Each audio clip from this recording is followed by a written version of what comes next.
What's going on, guys? Dan the Ecoman here. Sorry.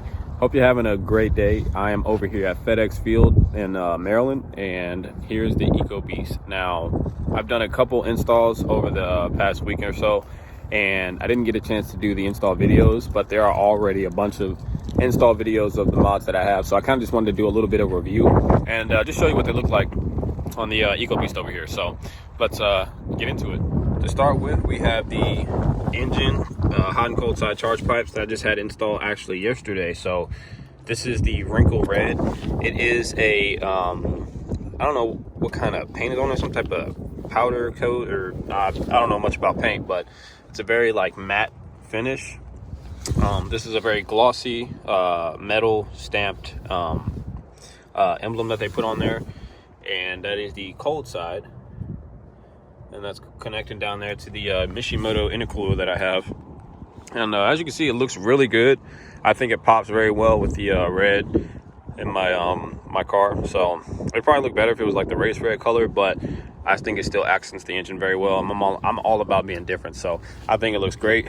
Then I did the Ford Performance strut tower brace, and that came with this piece as well as the actual another brace piece that is right here, and that goes all the way around and connects to the other side. So this bolts on top of that, and I must say, I think it makes a huge difference personally with how I drive my car. I'm a very spirited driver, and I love like track driving and things of that nature. So for me, it makes a huge difference. If you're not into that and you think that's going to make a difference in a straight line, it's not. If you're just drag racing, you don't need that. I put it on there because I like it, and the type of driving that I do, I prefer to have it. I don't drag this car that often, so I like it, and really helps me get into those corners. And I mean, it really keeps the front end stiff, so I prefer to have that on my vehicle. Then I added the Ford Performance hood struts. As you can see that right there, those are laser engraved. I think they're great. They work very well, and you don't have to have that push rod anymore. So you just push down, and it kind of like when you put them on, you want to like break them in just a little bit by pushing up and down. They are gas-filled tubes, so but they work very well. Close the hood. I'll show you how. Just like from right there, you kind of like push it up. It will go up on its own, but you have to get it to like that point. But I think it's much more efficient because I don't have to worry about the prop rod coming loose or whatever when I'm working up underneath of the hood. This is personal preference. I like it. Well, let's go down here to the SPE Performance drilled and slotted brake rotors. And with those rotors, I got the Power Stop track day pads for the front and in the back. They are this carbon ceramic material, and I just finished them breaking them in, and they are incredible. I mean, I don't even have to have the pedal, like the brake pedal pressed in.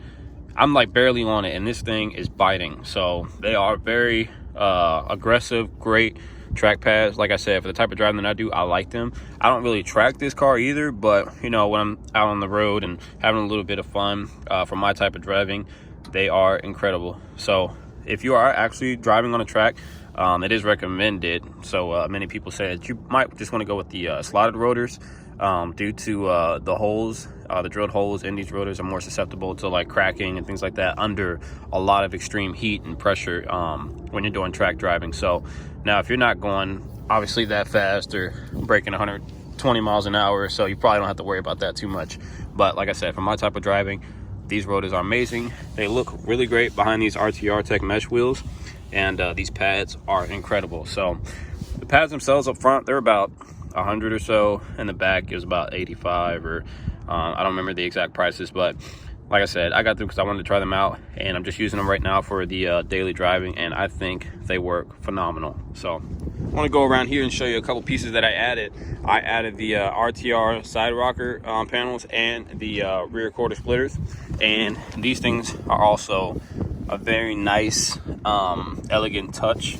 I think they look incredible. It's not something that's extremely noticeable off the brake, but once your eye catches it, it really pops. And just to back off a little bit, kind of show you how it makes that little bit of a difference, where it just adds just a touch of aggressive styling.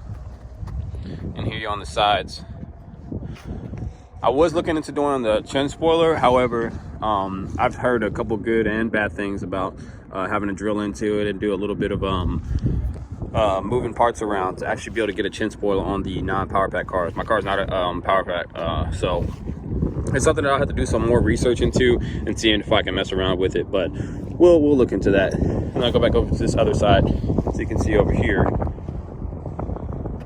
the side rocker panels. And even as you back up off of it, walking towards it, you can really see it makes just a little bit of a difference.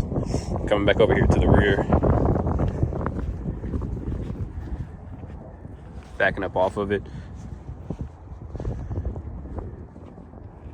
Yeah, look at that. I think it looks great. I don't know, you guys tell me what you think. But I wanted to do like a rear diffuser as well. However, I wanted to add these just to see how it looks, and I don't think I'm gonna do that anymore as far as the whole diffuser. I really like these rear quarter side splitters, and with the side rocker panels, I think it looks really good. So I'll probably just end up leaving that how it is. And I've been debating whether or not I'm gonna tint the tail lights.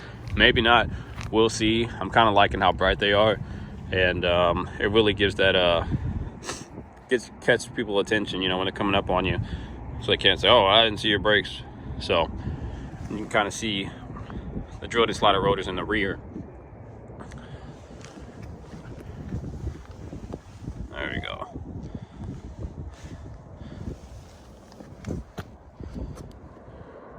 A little bit more of a side profile shot.